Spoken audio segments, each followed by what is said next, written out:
ঘৰতে সহজতে কেনেকৈ পিজ্জা বনাব পাৰি চাওঁ আহক। পিজ্জা বনাবলৈ একেবাৰে সহজ, ইমান কঠিন একো নহয়।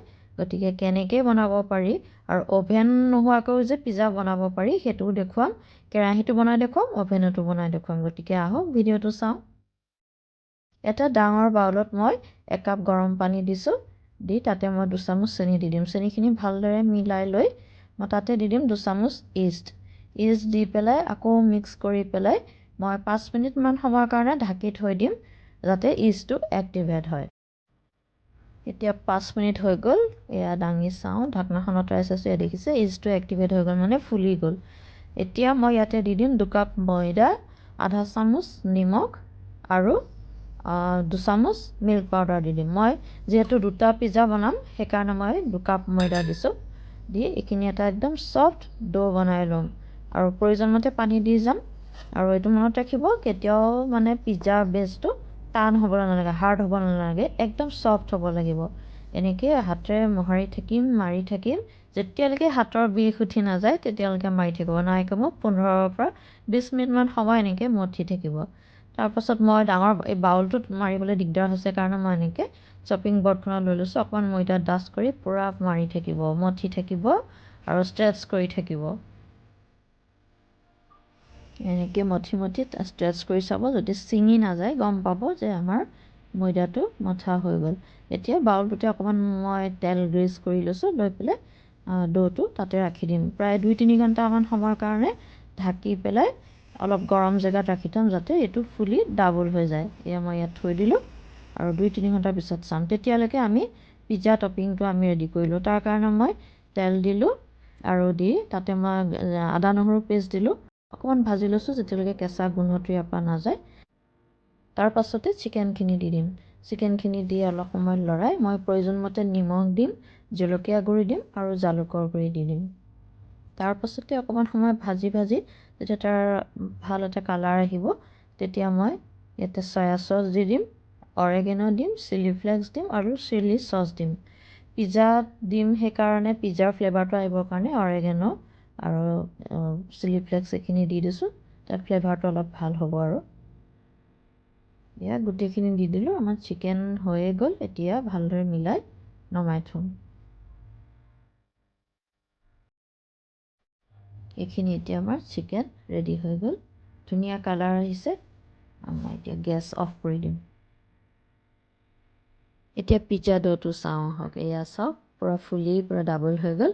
এনেদৰে অকণমান আঙুলি দি পেলাই তাৰ হাৱাটো বাহিৰ কৰি দিছোঁ। আকৌ 5 মিনিটমান সময় অলপ মঠিব, মঠি আমি বেচটো ৰেডি কৰিম।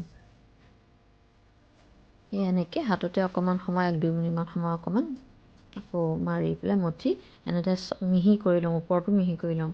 তাৰপিছতে পিজ্জা পেন এটাত অলপ ময়দা ডাষ্ট কৰি লওঁ আৰু এনেকৈ হাতেদি স্প্ৰেড কৰি দিম। এইটো বেলি দিব নালাগে। যদি আপোনালোকে হাতেদি স্প্ৰেড কৰিবলৈ অসুবিধা পায় তেতিয়াহ'লে অলপ বেলি দিব, নহ'লে এনেকৈ ছফ্ট হৈ থাকে, সেইকাৰণে হাতেদি এনেকৈ স্প্ৰেড কৰিলেই হৈ যাব। এতিয়া এনেকৈ স্প্ৰেড কৰি এখন কাটা চামুচ দি এনেকৈ খুচি দিব, যাতে মানে ফুলি নাহে, বেক কৰোঁতে ফুলি নাহে। তাতে মই এতিয়া পিজ্জা চচ সানি ল'লোঁ। এয়া চাৰিওফালে ভালদৰে পিজ্জা চচ সানি লৈছোঁ। মইতো ৰেডিমেড পিজ্জা চচেই দিছোঁ। তাৰপিছতে মই চীজ দি দিম, এইটো পিজ্জা চীজ দিছোঁ আৰু চব যিমানখিনি ভেজিজ আছে গোটেইখিনি সজাই দিছোঁ।